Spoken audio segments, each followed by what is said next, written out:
Joining us now is Austen Ivereigh, a Pope Francis biographer and the author of the book, The Great Reformer. Thank you for coming in today. Thank you. Thank you. So what do you think about the visit so far? I think it's been extraordinary, and I think this morning's speech was definitely a barnstormer. I think he's taking America by storm very gently by appealing directly to his heart, appealing to those seeds of the gospel that he sees present in America, and then holding up that mirror to America and saying, I want you to be great again. This is how you have the seeds of your own renewal there in your own culture. I thought it was beautifully done this morning. Austin, I think it's interesting. A lot of people have said that this pope is a liberal pope, but it feels to me that when you look at Catholic dogma, even though he has urged the bishops to move away from dogma, to be more inclusive, to show mercy, this is the year of mercy. On the other hand, it seems that he is more liberal on political issues. He wants to abolish the death penalty. He wants a more fair and open immigration policy. But when it comes to same-sex marriage, when it comes to people who have been divorced, for example, he's pretty stuck on Catholic dogma. Well, I'm afraid that's why the lens of liberal versus conservative just doesn't work. It breaks down. I mean, look, Catholic social teaching has always been, in favour of immigrants, against the death penalty, critical of a liberal capitalism, which puts the individual and money at the centre rather than the needs of the poor and so on. Actually, he's not saying anything new when he says... In fact, this morning, there was nothing new in terms of Catholic teaching.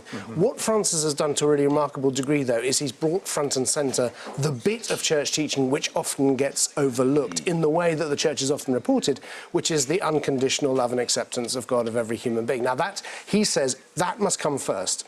The rest remains true. He's not challenging or undermining or diluting in any way church doctrine, but he's saying, actually, people will only be converted when they directly experience this unconditional love, forgiveness, charity. That's why this morning, straight after being in Congress, he was with the homeless to a place that, because he believes that only when you experience that are you then open to truth. That's the significant innovation of this papacy. But, there are themes in things he says that sound an awful lot like liberation theology, which he railed against when he was in Buenos Aires as a younger man. Well, there's a whole chapter in my book on this. It's complex because really there are two kinds of liberation theology. He was part of one, not part of the other.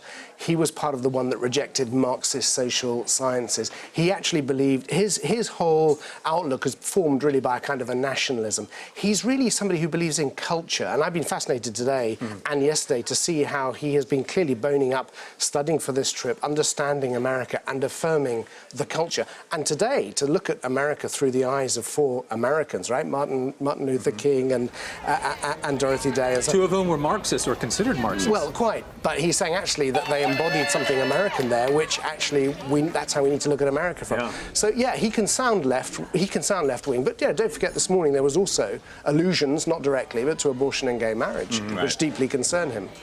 So that's why the lens of liberal conservative just doesn't work. Capitalism, which he has called a few little dirty words. That's right. Well, that was a significant development this morning because in fact he's answered his critics who say he doesn't understand that the market can create wealth. He said this morning, yes, it can, but then having made people realise that he does believe that, he then said, but business and the economy is for the common good, and the common good demands that we care for the environment. So having got people's assent, he then challenges. It was beautifully done, very deft, got the assent and then challenged. Austin, I want to ask you about an issue. There, as you say, he has taken America by storm, but there are a couple of people that are still angry because although Francis did appoint a tribunal in the Vatican to look into the allegations of child sex abuse within the church, and he has become one of the first pontiff to publicly address it, and this tribunal has been created. There are a lot of people who feel he hasn't done enough. The creation of a tribunal is one thing, but he wants the people, especially those who have survived the abuse, they want action. They want those bishops, those priests demoted or kicked out of the church or worse, prosecuted.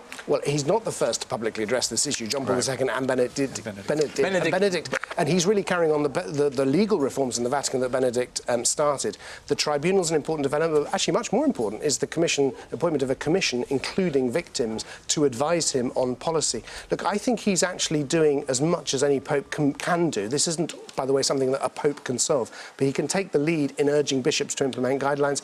He's doing that. May not be fast enough for some people. There has been a big culture change in the church. He's been absolutely definite from the very beginning that what happened cannot happen again.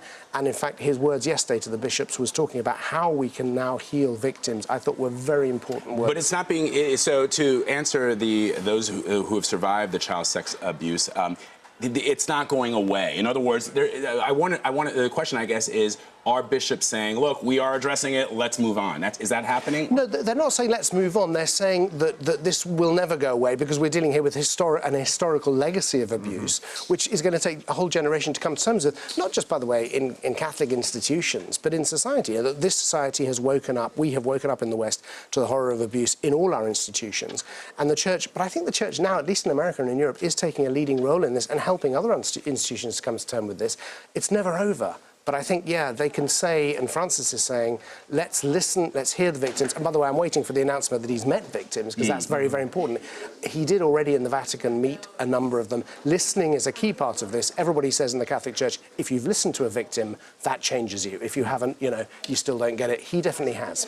We are all, even popes, the sum of our experiences, and he has such a fascinating background to me. His family fled Italy under the reign of Mussolini, so he is a refugee, he is an immigrant, he identifies with the immigrants, and do you think that's why this has become such a big part of almost every speech that he gives now? Yeah, I think he's got to, I mean, look, every pope, you know, Catholic social doctrine is about embracing the stranger. That's a key biblical doctrine, but I think for him it's personal, and he's said this from the very beginning. He's told the story of the vulnerability of his own family, you know, the boat that went down that they were nearly on, they nearly drowned in. He understands also the need of the poor for the three basic things of land, of housing and of work.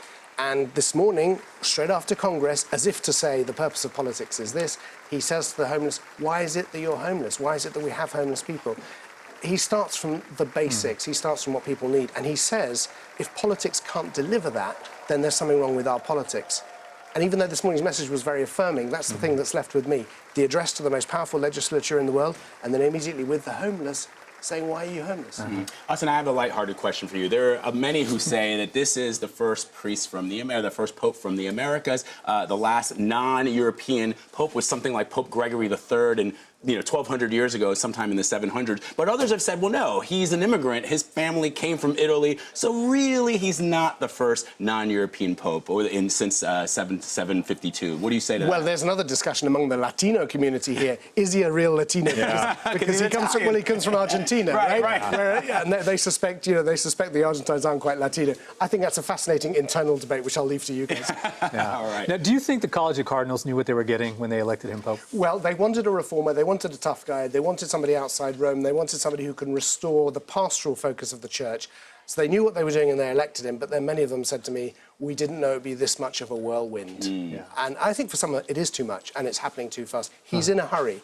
He believes he's only got 5 years. He said he has an intuition that this will be a short pontificate. Now, he may have more than 5, but I know from people close to him that he is planning on basically a 5-year pontificate. So we're halfway through his pontificate, really, or as he sees it.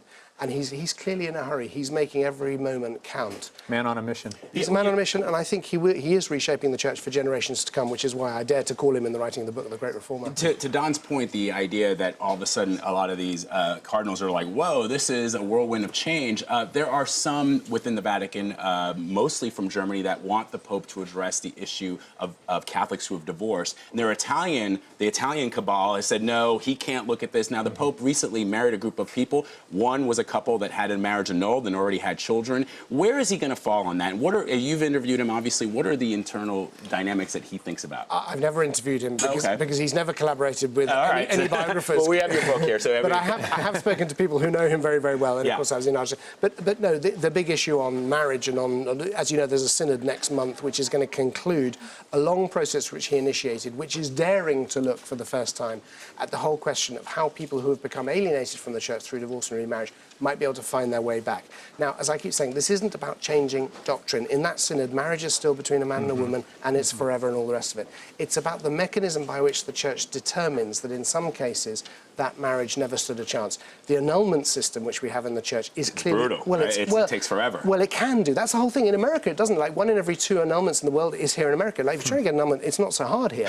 In Argentina, where the Pope's from... Yeah, can-do culture. But in Argentina, for example, where the Pope is from, there are like 200 annulments a year and 10,000 divorces. Hardly anybody has access to them. And in Africa, forget it. Now, there's a natural injustice built into that. So the first thing he's doing is reforming the annulment system.